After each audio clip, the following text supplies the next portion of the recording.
Hello everyone, welcome to another series of today's GK. Let's begin with previous day's practice question. Question was, which of the following are part of the Indian Naval Fleet in Al-Mohid Al-Hindi 2023 naval exercise? INS Tarkash and INS Subhadra, INS Magar and Ghadiyal, INS Talwar and Trishul, or INS Satpura and Shivalik? The correct answer is option A, INS Tarkash and INS Subhadra. Recently, the Al-Mohid Al-Hindi 2023 naval exercise between India and the Kingdom of Saudi Arabia started from Port Al-Jubail, Saudi Arabia. The INS Tarkash, the flagship frigate of the Indian Western Naval Fleet, along with the INS Subhadra, which is an offshore patrol vessel, are taking part in this exercise from the Indian side. The inaugural edition of the exercise was successfully conducted in 2021. INS Tarkash is a state-of-the-art stealth frigate of the Talwar class and it was commissioned on November 9, 2012. The INS Subhadra is a patrol vessel of the Sukanya class. This vessel has served as a test bed for the Dhanush ship-launched ballistic missile. Therefore, option A is the correct answer. Now let's begin today's session. First question is, in the context of which of the following Bachawat Tribunal was mentioned in the news recently? Krishna River Water Dispute, Mahanadi River Water Dispute, Kaveri River Water Dispute, or Godavari River Water Dispute? The correct answer is option A, Krishna River Water Dispute.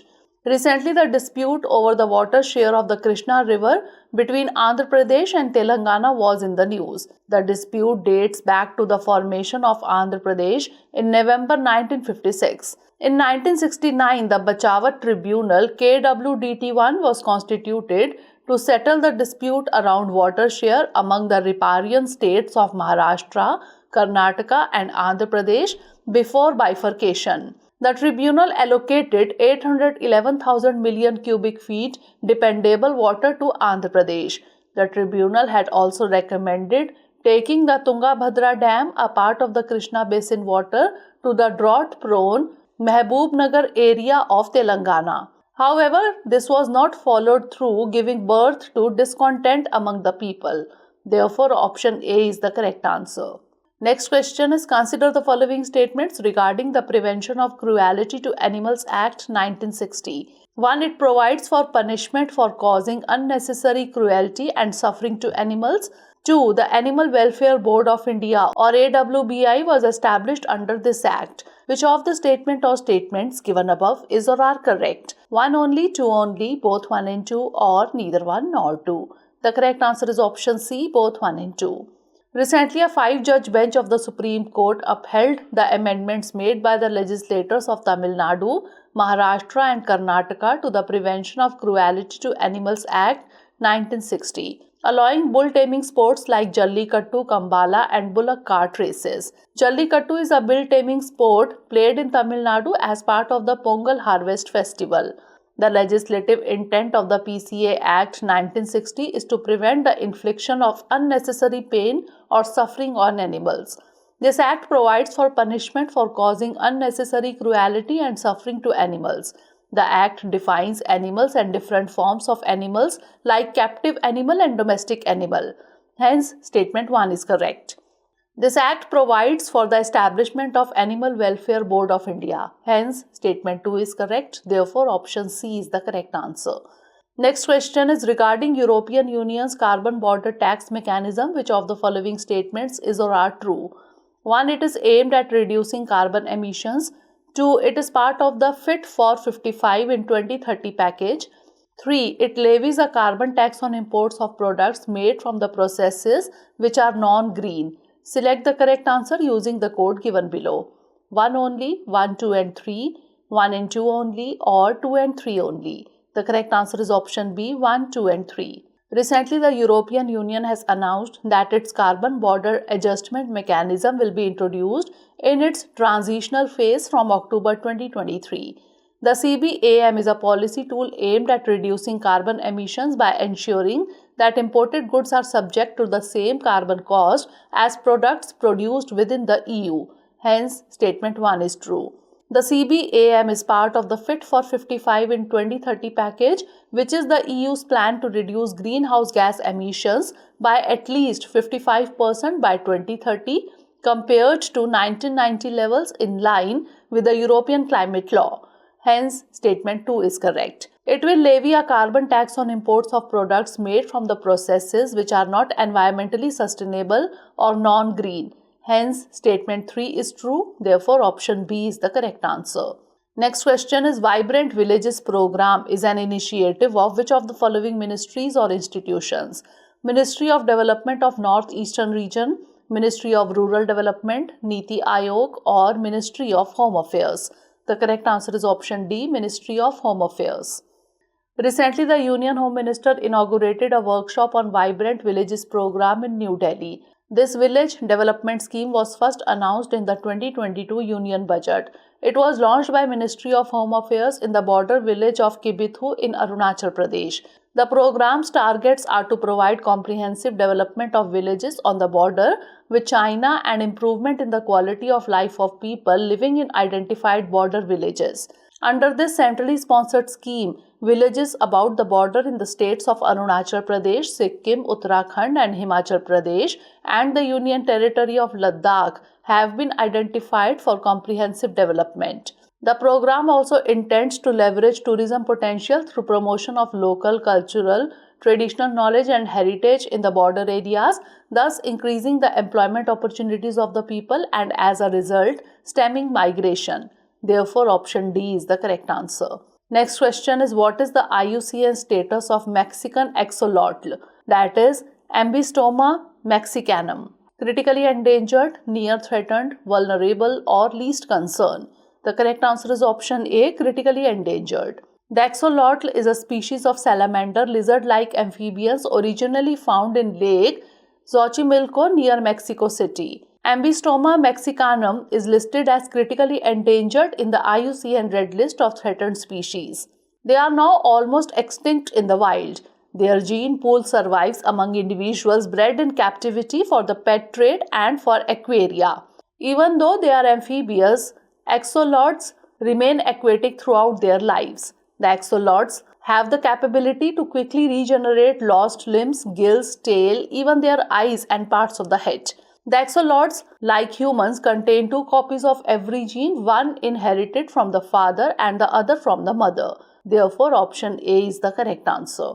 Next question is, Article 123 of the Indian Constitution is sometimes seen in the news. It is related with the power of the President to promulgate an ordinance, the power of the Governor to promulgate an ordinance, the pardoning power of the President, or the pardoning power of the Governor. The correct answer is option A, the power of the President to promulgate an ordinance. Recently, the Union Government promulgated an ordinance regarding the transfer and posting of officials in the National Capital Territory of Delhi, except with regard to public order, police and land. Article 123 of the Indian Constitution grants the President of India considerable law-making powers, including the authority to promulgate ordinances while neither of the 2 houses of Parliament is in session. The ordinance must be approved by the Parliament within 6 weeks after its reassembly. An ordinance may also be withdrawn by the President at any time. However, his ordinance-making authority is not discretionary and he can promulgate or withdraw an ordinance only on the suggestion of the Prime Minister-led Council of Ministers. Therefore, option A is the correct answer. Next question is, consider the following statements regarding World Turtle Day 2023. 1. It is celebrated every year on 24th May. 2. The theme of this year is I Love Turtles. Which of the statement or statements given above is or are correct? 1 only, 2 only, both 1 and 2, or neither 1 nor 2? The correct answer is option B, 2 only. Recently, the World Turtle Day was celebrated by the non-profit organization American Tortoise Rescue. The occasion cast a spotlight on turtles and is aimed at increasing public awareness regarding the need to protect turtles, tortoises, and their rapidly diminishing habitats. It is celebrated every year on May 23rd, hence statement 1 is not correct. This year's theme for the World Turtle Day is I Love Turtles, hence statement 2 is correct. The World Turtle Day came to life in the year 2000, following a decade of relentless dedication of Susan Tellem and Marshall Thompson, the founders of American Tortoise Rescue or ATR. Therefore, option B is the correct answer. Next question is recently seen in the news. Kambalakonda Wildlife Sanctuary is located in which of the following states? Karnataka, Tamil Nadu, Andhra Pradesh or Kerala?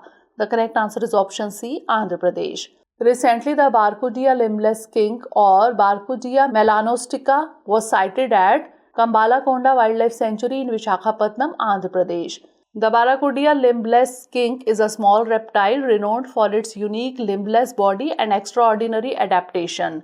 It is fossorial in nature and is characterized by its elongated body, muddy brown coloration and absence of limbs, a unique adaptation to its environment. The Kambalakonda Wildlife Sanctuary is a vast forest reserve located near Visakhapatnam, Andhra Pradesh and is named after the local hill Kambalakonda. The forest cover in the sanctuary is almost considered as a dry evergreen forest mixed with scrub and meadows. Therefore, option C is the correct answer.